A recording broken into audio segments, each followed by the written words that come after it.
वजारत सेहत ने कहा, भारत में लॉकडाउन के बाद कोविड-19 के मामलात दोगुनी होने की शरह में आई कमी। मामलात में इजाफे के अवामिल 40% हुए कम। लॉकडाउन के बाद कोरोना मामलात दो चंद होने की शरह 6.2 हुई। पहले ये शरह 3 दिन थी। कहा, टीका तैयार करने का काम तेजी से है जारी।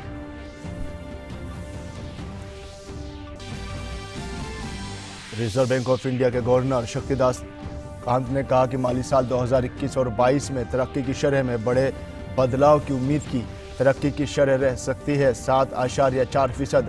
रिवर्स रेपो रेट में 25 बेसिस पॉइंट्स की कटौती से बैंकों के जरिए सरमायाकारों की होगी हौसला अफजाई। नबार्ड और सिडबी के लिए भी माली मदद का किया ऐलान।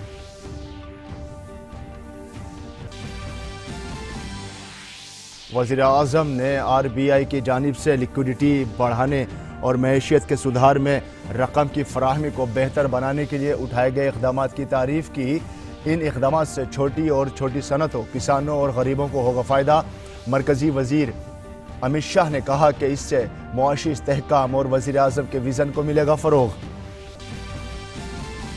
मुल्क में कोरोना वायरस की मौजूदा सूरत हाल के सिलसिले में मरकज़ी वज़रा के ग्रुप की अहम मीटिंग दिल्ली में मुनक़्क़िद।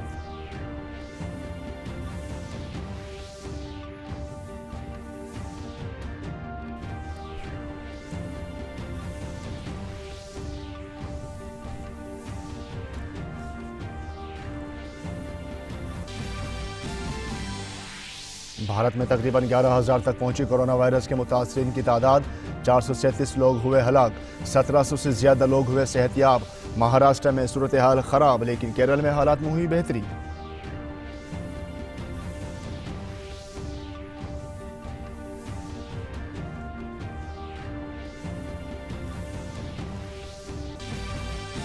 और दुनिया भर में कोरोना वायरस के मुतासरीन की तादाद 21,50,000 से पार। मरने वालों की तादाद हुई 1,45,000 से जायद। अमेरिका में अब तक हुई 33,000 अमवात।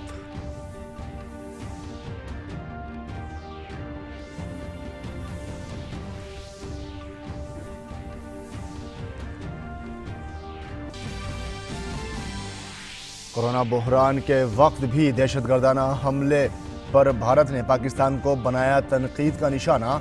कहा, यह बहुत अफसोसनाक है, जब दुनिया कोरोना जैसे बीमारी से लड़ रही है तब भी पाकिस्तान दहशतगर्दाना सरगर्मियों में है मसरूफ। कश्मीर के शोपियान में सिक्योरिटी फोर्सेस के हाथों 2 दहशतगर्द हलाक।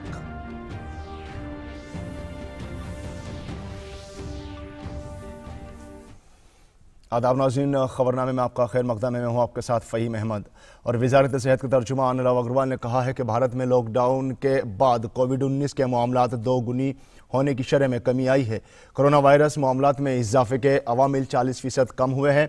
लॉकडाउन से पहले लगभग 3 दिनों में मामले दोगुने हो रहे थे, लेकिन अब ये लगभग 6 दिनों में दोगुने हो रहे हैं।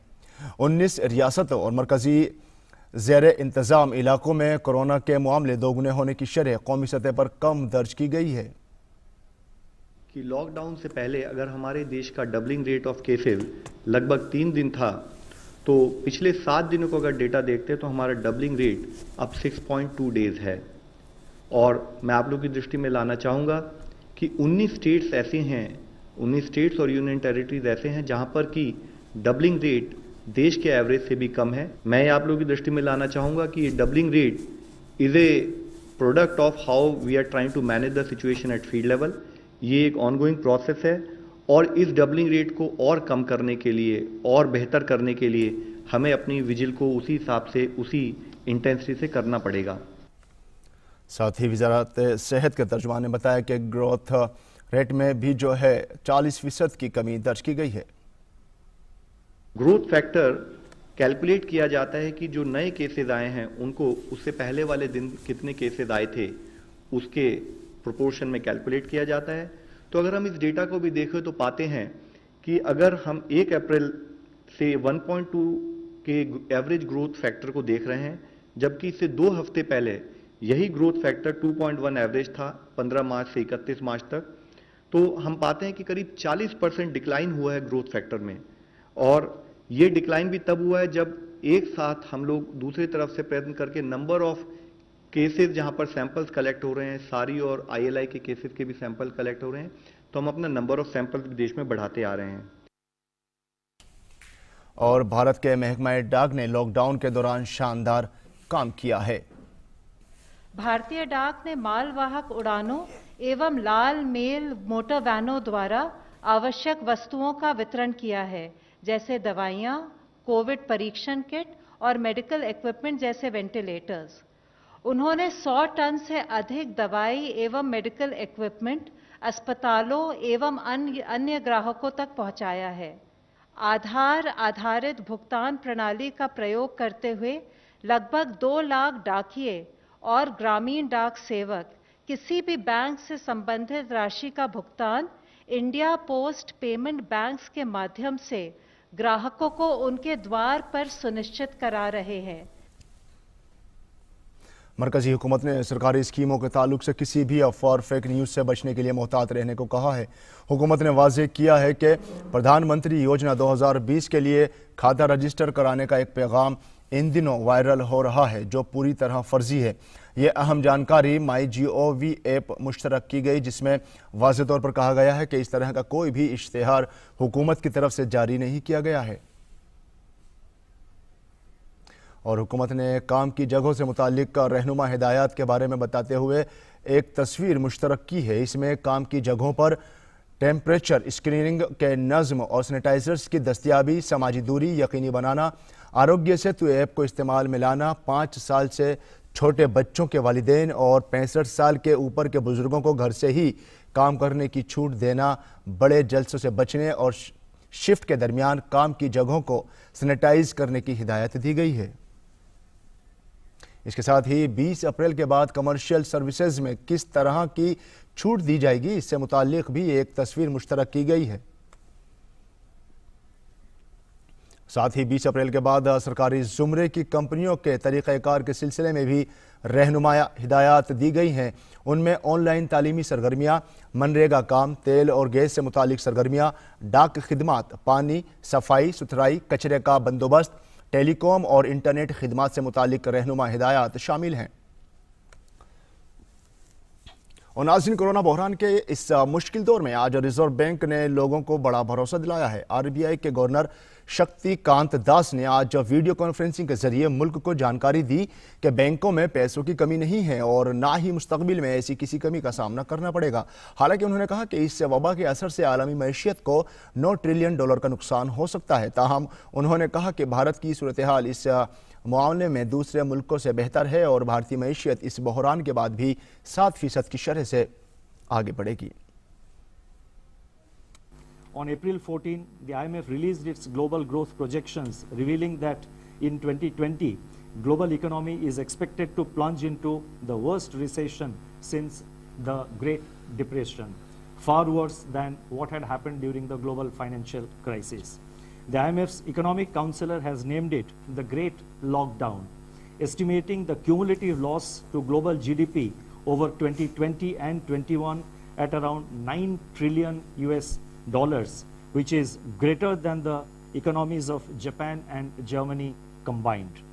Within this downturn, the projections are replete with even sharper declines in output in various countries. India is among the handful of countries that is projected to cling on somewhat tenuously to positive growth at 1.9%.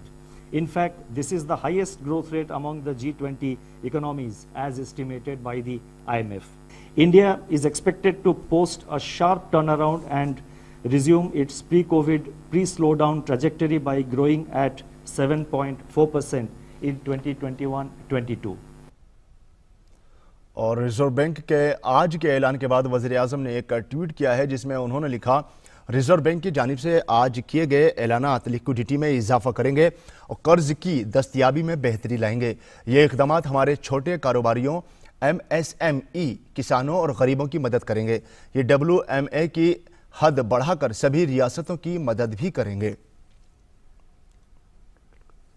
और नाज़रीन, दुनिया भर में corona virus का कहर जारी है। ताहम अगर भारत की बात करें तो आइए आपको ताज़ा सूरत-ए-हाल से वाकिफ़ कराते हैं। वज़ारत सेहत के मुताबिक मुल्क में कुल 11,201 एक्टिव मामलात पाए गए हैं, जबकि 1,748 मरीज़ पूरी तरह से सेहतयाब होकर अपने घर जा चुके हैं।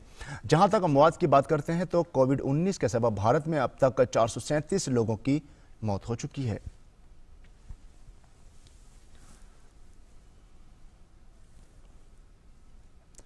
और लॉकडाउन के दौरान 20 अप्रैल के बाद जिन इलाकों में सूरत हाल काबू में होगी वहां मरकजी हुकूमत कुछ और सरगर्मियों में रियायत दे सकती है। वजारत दाखिला की जानिब से ये जानकारी दी गई है। इसके तहत गैर बैंकिंग माली इदारों समेत हाउसिंग फाइनेंस कंपनी और माइक्रो फाइनेंसिंग इदारों में कम अज कम स्टाफ के साथ काम करने की इजाज़त दी जा सकती है। देही इलाकों में कुछ और तामीराती कामों में भी रियायत देने की बात सामने आ रही है, जिसमें पानी की सप्लाई और सफाई सुथराई का काम भी शामिल है। इसके अलावा बिजली की ट्रांसमिशन लाइन बिछाने और इसकी तामीर समेत टेलीकॉम ऑप्टिकल फाइबर से मुतालिक काम करने की रियायत मिल सकती है। हुकूमत इस बात पर भी गौर कर रही है कि बांस, नारियल, मसाले की खेती और उनकी कटाई, डिब्बाबंदी, पैकिंग, फरोख्त और मार्केटिंग में रियायत दी जाए। जंगलाती इलाकों में दर्जा फेरिस्त कबायली और दीगर बनबासियों के जरिए छोटी मोटी जंगलाती पैदावार को इकट्ठा करने, कटाई और प्रोसेसिंग में भी हुकूमत 20 अप्रैल के बाद छूट दे सकती है।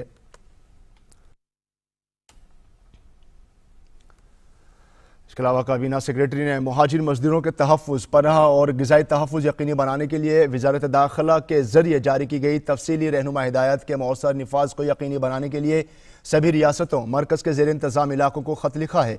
ख़त में रियासतों से दरख्वास्त की गई है कि वो सभी ज़िला कलेक्टरों को मौजूदा सूरत हाल का फ़ौरी जायज़ा लेने की हिदायत दें। वो मुहाजिर मजदूरों से मुताल्लिक़ मामलात में तालमेल और निगरानी के लिए नोडल ऑफिसर मुकर्रर कर सकती है, अगर पहले से उनकी तकर्रुरी नहीं हुई हो। दूसरी तरफ बड़े शहरों में म्यूनसिपल कॉरपोरेशन कमिश्नरों को फलाह बहबूद से मुताल्लिक़ तदाबीर पर अमल दरामद कराने की जिम्मेदारी सौंपी जा सकती है। ख़त में यह भी कहा गया है कि सभी अजला मुहाजिर मजदूरों और फंसे हुए अफराद की गिनती कर सकते हैं और वो उन्हें खाना और पनाह देने के लिए सभी ज़रूरी इंतजाम करेंगे। ख़त में हिदायत दी गई है कि हर एक राहत कैंप का इंचार्ज एक सीनियर अफसर होना चाहिए। यही नहीं, वो लॉकडाउन की मुद्दत के दौरान फंसे हुए सभी अफराद और मुहाजिर मजदूरों को खाना मुहैया कराने के लिए सिविल सोसाइटी तंजीमों और मिड डे मील सहूलतों के नेटवर्क का भी इस्तेमाल कर सकते हैं। ख़त में यह भी कहा गया है कि सेहत व कुनबा बहबूद की वजारत के जरिए जारी रहनुमा हिदायत के मुताबिक इस तरह के अफराद की नफसियाती समाजी काउंसलिंग भी की जा सकती है।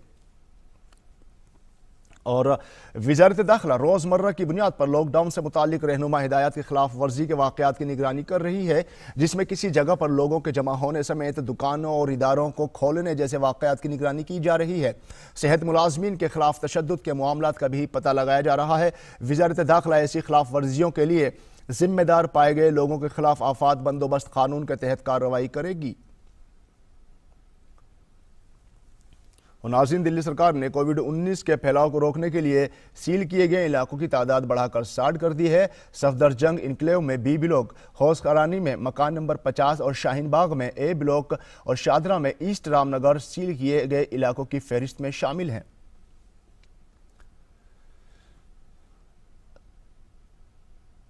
और मरकजी हुकूमत तमाम रियासतों के साथ मिलकर कोशिश कर रही है कि लोगों को इस लॉकडाउन में ज़रूरी चीज़ों को हासिल करने में किसी तरह की मुश्किलात का सामना ना हो। इसके लिए तमाम ज़रूरी अशिया सब्ज़ी मंडी पहुंच रहे हैं। हमारे नुमाइंदे राजेश राज ने दिल्ली के आज़ादपुर सब्ज़ी मंडी का जायज़ा लिया और मंडी के मुख्तलिफ लोगों से बात भी की। देश की सबसे बड़ी सब्जी मंडी आज़ादपुर सब्जी मंडी दिल्ली में अभी डीडी न्यूज़ की टीम पूरी मुस्तैदी के साथ जुटी है और ये मुआयना कर रही है कि आखिर लोग सब्जी और फलों की खरीदारी के लिए जब यहाँ पहुँच रहे हैं तो क्या उन्हें दिक्कतों का सामना भी करना पड़ रहा है। जो हमने देखा वो यही कि यहाँ पर सब्जियों की, फलों की किसी भी तरह की कोई दिक्कत नहीं है और भारत सरकार ने जो अब तक जो गाइडलाइन दिए हैं उसे फॉलो करने की भी कोशिश की जा रही है और लगातार ट्रकों पर आप देख सकते हैं कि सामानों को लोड किया जा रहा है। कोई सब्जियों की, फलों की कोई दिक्कत दिखाई नहीं पड़ रही है। सामान की कोई कमी नहीं है, जैसे पहले आता था वैसे ही अब आ रहा है और सामान बहुत ज्यादा आ रहा है। फिलहाल अभी तो कोई कमी नहीं है और सही भी चल रहा है। पहले से भीड़ भी काफी कम है यहाँ पे और कंट्रोल भी काफी कर रखा है। रेट में किसी तरह की कोई दिक्कत नहीं, रेट में कोई दिक्कत नहीं है, फिलहाल सही है रेट। तो काफी अच्छा इंतजाम है यहाँ पे, काफी अच्छा है, मशीनें भी लग गई है, लोगों की सेफ्टी के लिए काफी अच्छा है। हमें कोई दिक्कत नहीं है और सही चल रहा है, सब रेट भी अच्छे मिल रहे हैं, सब चीज़ अच्छा चल रहा है। हमारे पास है सब्जी का अथॉरिटी द्वारा, नोएडा अथॉरिटी द्वारा दी गई हमारे पास है, तो उस पास के थ्रू हम आ जाते हैं और सब्जी लेके हम चले जाते हैं। और नाज़रीन, राजस्थान में 1100 से ज्यादा कोरोना मुतासिर मरीजों की तादाद रियासती हुकूमत के लिए तशवीश का बाइस है। जयपुर इस फहरिस्त में सबसे ऊपर है। इसके बावजूद लोग अब भी लॉकडाउन की खिलाफ वर्जी कर रहे हैं, जो पुलिस के लिए काफ़ी परेशान कुन है। ग्राउंड जीरो से विशाल बैरिस्टो की ये खास रिपोर्ट देखिए। चांदपोल रोड पर हूँ, जैसे कि आप देख सकते हैं यहाँ पर जाब्ता लगा हुआ है, बैरिकेडिंग की गई है, क्योंकि ये सड़क सीधी जाती है वॉल्ड सिटी की तरफ, वो वॉल्ड सिटी जो अब पूरी तरह से सील्ड है। राजस्थान में 1100 से ज़्यादा लोग पॉजिटिव पाए गए हैं और जयपुर में करीब 500 लोग, और इसमें सबसे बड़ा जो हाथ है वो रामगंज इलाके का है, जो कि एक हॉटस्पॉट है। हमारे साथ हैं हवा सिंह जी, आइए हम उनसे बात करते हैं और जानते हैं। हवा सिंह जी, किस तरह की परेशानी आती है आप लोगों को जब आप यहाँ पर चेक करते हो? देखो, ज़्यादातर लोग तो ऐसे बहाने बना के बाहर आ रहे हैं, कुछ लोग मास्क भी लगा रहे हैं, उनको समझाइश कर रहे हैं भी कम से कम बाहर निकलो, आते हैं बहुत ज़रूरी काम हो तो बाहर निकलो, उनको घर से बाहर निकलो तो मास्क लगा के निकलो, उससे आपकी सेफ्टी सबकी सेफ्टी रहेगी। किस तरह के बहाने बनाते हैं लोग? कोई दवाई का मेडिसिन के लिए, कोई किसी बहाने, कोई किसी बहाने से कोई राशन लेने जा रहे हैं, इस तरह से लोग काफ़ी घूम रहे हैं। आपको मैं ये भी बता दूं कि कुछ पुलिस वाले भी संक्रमित हुए हैं। ऐसे में इन लोगों के लिए बहुत बड़ा चैलेंज है इस तपती धूप में यहाँ पर खड़े होकर अपनी ड्यूटी करना और साथ ही लोगों से जूझना। आपको मालूम है कि पुलिस वाले भी संक्रमित हुए हैं, तो ऐसे में आप क्या एहतियात बरत रहे हैं? सावधानी बरत रहे, बार बार थोड़ी दूरी बनाकर अपना सैनिटाइजर वगैरह अपना पूरा। जैसे कि आपने सुना, ये सारे प्रिकॉशंस ले रहे हैं और धूप जैसे जैसे तेज़ होती जाती है वैसे वैसे हालात और भी ज़्यादा चैलेंजिंग हो जाते हैं। विशाल बैरिस्टो, डीडी न्यूज़, जयपुर। और नाज़रीन, कहते हैं कि नर सेवा नारायण सेवा, यानी इंसान की खिदमत ही खुदा की खिदमत है। जी हाँ, मुल्क में काफ़ी लोग ऐसे हैं जो लॉकडाउन के दौरान ज़रूरतमंदों की मदद करते नजर आ रहे हैं। मुल्क की राजधानी दिल्ली में एक ऐसा ही क्लब है जिसे किशन क्लब के नाम से जाना जाता है, जो मुसलसल ज़रूरतमंद लोगों को खाना दस्तयाब करा रहा है। कहाँ और कैसे ये क्लब कर रहा है ज़रूरतमंदों की मदद, बता रहे हैं हमारे नुमाइंदे गिरीश निशाना अपनी इस खास रिपोर्ट में। आज हम मौजूद हैं दिल्ली के किशन कुंज में, जहां पे आप देख सकते हैं यहाँ पर किस तरह से लोगों को, जो ज़रूरतमंद लोग हैं, उनको भोजन मुहैया कराया जा रहा है। ये किसी सरकार की तरफ से मुहैया नहीं कराया जा रहा, बल्कि खुद किशन कुंज के जो लोग हैं उन्होंने किशन क्लब बनाकर खुद कई लोग मिले हैं जिन्होंने बनाया है। सबसे पहले तो हम लोगों के पास में कोई इतनी बड़ी व्यवस्था नहीं थी, सभी लोगों ने आपस में ही थोड़ा बहुत कंट्रीब्यूट करने के बाद में हम लोगों ने सबसे पहले फर्स्ट डे में तो सभी घरों के अंदर में 2-2 किलो चावलों को बनाया और सब लोगों ने इकट्ठा करके उसको पॉलीथिन में पैक किया और उसके बाद में हम लोगों ने आनंद विहार में उसकी सप्लाई लोगों को किया। जिनको अन्न और पानी नहीं मिल पा रहा है उनको बड़ी तकलीफ है। हमारे यहाँ पर जितने भी आदमी हैं, अधिकतर बिल्डिंग में काम करने वाले, हॉस्टल्स में रहने वाले, या जिनके पास में जो किचन नहीं है, रसोई नहीं है अपनी, फुटपाथ पे सोने वाले, रिक्शे ठेले वाले, अधिकतर वही आदमी हमारे पास में यहाँ पे आते हैं। हर दिन का अलग अलग होता है। जैसे हमने जिस दिन हनुमान जयंती थी, देसी घी का हलवा किया था, पूड़ी किया था, सब्जी थी। आज हमारे पास में मिक्स दाल है, चावल है, रोटी है, तो हर दिन के हिसाब से अलग अलग होता है। आप यहाँ देख सकते हैं किस तरह से सामाजिक दूरी का विशेष तौर पर ध्यान रखा जा रहा है, ताकि लोग एक दूसरे से दूरी बना कर रखें और दूरी बनाकर ही उनको यहाँ जरूरतमंद लोगों को भोजन भी मुहैया कराया जा रहा है। कैमरामैन जगपाल सिंह के साथ गिरीश निशाना, डीडी न्यूज, दिल्ली। और वज़ीर-ए-आज़म नरेंद्र मोदी की गरीब कल्याण योजना के तहत चंडीगढ़ के मुख्तलिफ इलाकों में रह रहे गरीब लोगों में 3 महीनों के लिए गेहूं और दाल की तकसीम की जा रही है। अब तक राम दरबार, शांति नगर, विकास नगर के इलाकों में 3000 खानदानों में लॉकडाउन के दौरान राशन दिया जा चुका है। राशन मिलने के बाद लोग काफ़ी खुश नजर आए। इसके लिए वज़ीर-ए-आज़म नरेंद्र मोदी का शुक्रिया भी अदा किया। हम यहाँ पे राशन जो डिस्ट्रीब्यूट कर रहे हैं, आज की डेट का जो है 242 परिवारों को राशन बांट चुके हैं। और हम अपने मोबाइल ऐप है हमारे पास, उसमें हम कस्टमर का आधार कार्ड नंबर डालते हैं, उसकी डिटेल शो हो जाती है और उसमें पूरी डिटेल आ जाती है किसको कितना राशन देना है, और उसके बाद हम उसको सबमिट करके राशन डिस्ट्रीब्यूट कर देते हैं। सरकार की तरफ से फ्री राशन दिया जा रहा है। ये लॉकडाउन के प्रति सरकार की तरफ से बहुत अच्छा काम हो रहा है। जो प्रधानमंत्री जी द्वारा शुरुआत की गई है कि प्रति जो गरीब लोग हैं उनको 15 किलो गेहूं और 3 किलो दाल 3 महीने का जो मिल रहा राशन, वो भी बिना पैसे दिए, तो ये एक बहुत ही अच्छी योजना है हमारे प्रधानमंत्री जी द्वारा। हम बहुत शुक्रगुजार हैं प्रधानमंत्री का, जिन्होंने ये योजना रखी है जिसके तहत हमारे को ये राशन है वो दिया जा रहा है। क्योंकि आजकल के जैसा टाइम है कोरोना के करके सब लोग घर में बैठे हैं, जो मजदूर लोग हैं वो नहीं कमा सकते हैं। तो बहुत बहुत धन्यवाद करते हैं उन लोगों का जो हमारे को ये सब चीज़ें प्रोवाइड कर रहे हैं। हमें आज प्रधानमंत्री गरीब अन्न कल्याण योजना के तहत यहाँ पे गेहूं और दाल फ्री में बांटी गई है। हम प्रधानमंत्री जी के तहे दिल से शुक्रगुजार हैं कि उन्होंने ऐसे कोरोना के टाइम पे गरीब लोगों की सहायता की है। नाज़रीन, अब बात जम्मू कश्मीर के शोपियां ज़िले में हिफाजती दस्तों के साथ तसादुम में आज 2 दहशतगर्द मारे गए। हिफाजती दस्तों ने जनूबी कश्मीर में शोपिया के दायरा इलाके में दहशतगर्दों की मौजूदगी की इत्तला के बाद सुबह इलाके का मुहासरा कर लिया और तलाशी मुहिम में लग गए। इस दौरान दहशतगर्दों ने हिफाजती दस्तों पर गोलियां चला दी, जिसके बाद तसादुम शुरू हो गया। अभी उनकी पहचान नहीं हुई है और ना ही ये पता चला है कि उनका ताल्लुक किस ग्रुप से था।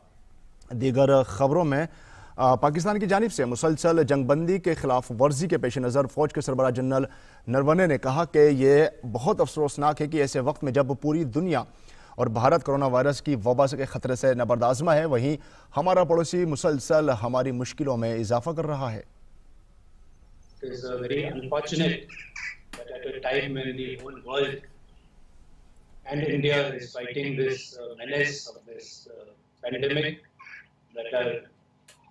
Neighbor continues to try to foment trouble, but we are busy not only helping our own citizens, but the rest of the world by sending out medical teams and even exporting medicines.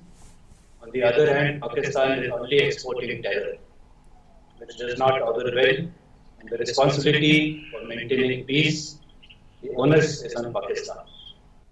साथ ही फौज के सरबराह ने यह भी कहा कि article 370 के खात्मे के बाद कश्मीर में तशद्दुद में कमी आई है।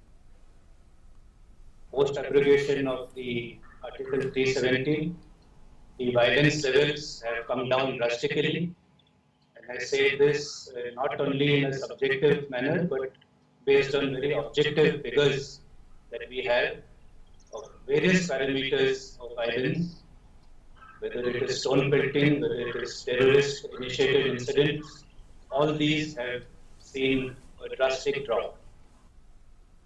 साथ ही फौजी सरबराह ने कहा कि कोरोना वायरस के कुल 8 मामले जो हैं फौज में आए हैं, जिनमें एक फौजी सेहतियाब हो चुका है।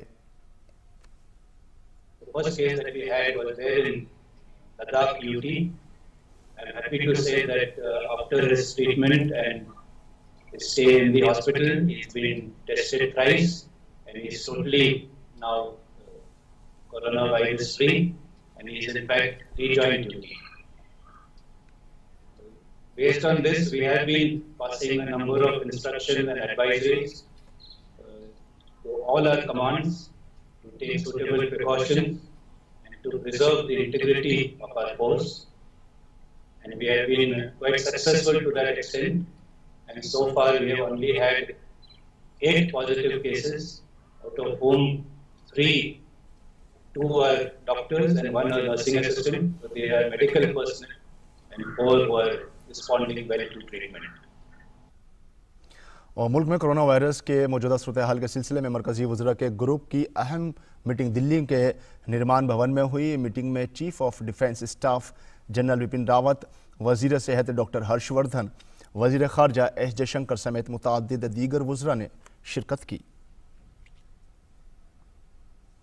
और नाज़रीन, कोरोना की वबा के सबब मुल्क में 3 मई तक लॉकडाउन है। इसी दौरान रमज़ानुल मुबारक का महीना भी शुरू होने वाला है। रमज़ानुल मुबारक के इब्तदाई रोज़े लॉकडाउन के दौरान ही रखे जाएंगे। इस सूरत में मुल्क भर के उलमा और दानिश्वरों ने मुसलसल तमाम मुसलमानों से अपील की है कि वो इस माह मुक़द्दस में इबादतों का सिलसिला घरों में ही जारी रखें और तरावी की नमाज भी घरों में ही अदा करें। इस माहौल के अंदर हम लोग जो सरकार को, हुकूमत को ताउन दे सकते हैं, वो हमारा फ़र्ज़ भी बनता है और हमें अपने मज़हब के ऊपर चलने का भी फ़र्ज़ है। लेकिन मज़हब भी नहीं सिखाता कि आपस में हम एक दूसरे के साथ या कोई ऐसी बात करें जिससे मुल्क को या कौम को नुकसान हो। मेरी आप तमाम हज़रात से दरख्वास्त है कि तरावियाँ घर में पढ़ें और तरावियाँ जो है वो बहुत ही कम लोगों के साथ बैठ के पढ़ी जाएँ, इस माह मुबारक में हम तरावी अदा करते रहेंगे, नमाज अदा करते रहेंगे, लेकिन अपने घरों में। अगर हम कहीं बाहर जाए, मस्जिद में जाए, कहीं हमारा हाथ किसी और से लग जाए या किसी का हाथ हमसे लग जाए, अल्लाह न करे या हमसे मुश्किल हो जाए या उससे मुश्किल हो जाए, बेहतर ये है, मैं तमाम दोस्तों से गुजारिश कर रहा हूँ कि वो तरावी का पूरा ख्याल रखें, लेकिन अपने घरों में। Stay home, save lives. Thank you. दोस्तों, फ़र्ज़ नमाजें अब तक हमने अपने घरों में पढ़ी हैं, तरावी सुन्नत मुअक्कदा है, उसको भी मैं दरख्वास्त करता हूं कि उसको भी घरों में पढ़ा जाए, जिस तरह भी मुमकिन हो। छोटी घरों में जमात बना करके पढ़िए, मसाजिद में या और कहीं उसमें मजमा जमा न कीजिए, ये कानून के खिलाफ है और हम सब के लिए और हम सबकी सलामती के लिए भी खतरा है। केंद्र सरकार ने जो लॉकडाउन का ऐलान किया है, हमें उसका पालन करना चाहिए और हम अपने घरों के अंदर रहकर इबादत करेंगे। हम अपने घरों के अंदर तरावी पढ़ेंगे, घरों में ये रोज़े रखेंगे। जितनी भी हम इबादत रमज़ान के महीने में करते हैं, वो सारी की सारी इबादत हम अपने घरों के अंदर रहकर करें। हमें मस्जिदों में आने की बिल्कुल भी ज़रूरत नहीं है। मेरी राय है कि इस पर कोई फतवा लेने की ज़रूरत नहीं है। उलमा इकराम ने फ़र्ज़ नमाज़ों जैसी अहम नमाज़ों के ताल्लुक़ से मुत्तफ़िक़ा फ़ैसला दिया कि लोग अपने घरों पर नमाज़ पढ़ें, बाहर ना आएँ, मस्जिदों में ना जाएं, और इससे कोई फ़र्क नहीं पड़ेगा, सवाब इंशाअल्लाह उतना ही मिलेगा। हमारे मुल्क में जो हालात चल रहे हैं पूरी दुनिया में, हम ये पैगाम देना चाहेंगे कि हम रमज़ान के महीने में हम अपनी नमाज भी अपने घर पर पढ़ें। उलमाए किराम ने इजाज़त दी है कि तुम नमाज जुमा भी जब घर पर पढ़ सकते हो, तो तरावी तो सुन्नत मुअक्कदा है, उसको हम बदरजा औला अपने घरों में पढ़ सकते हैं।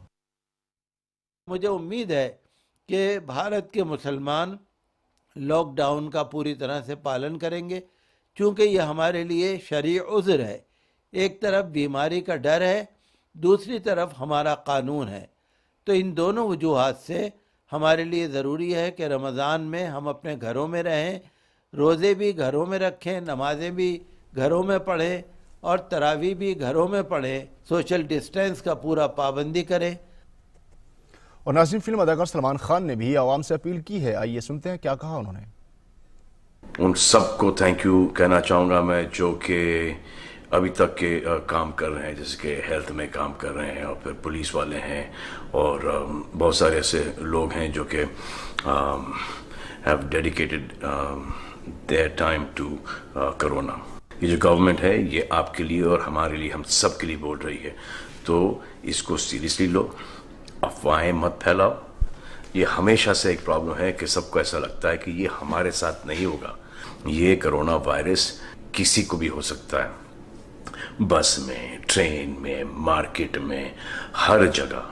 पब्लिक हॉलिडे नहीं है भाई, ये बड़ा सीरियस मामला है। ये सब बंद करो, मास्क पहनो, प्रोटेक्ट करो अपने आप को, हाथ धो, साफ सुथरे रहो, लोगों से दूर रहो। ये सब करने में क्या दिक्कत है आपको? अगर किसी की जान बच रही है, जानें बच रही हैं, सैकड़ों जानें बच रही हैं आपकी खुद की, तो क्यों नहीं कर रहे हो आप?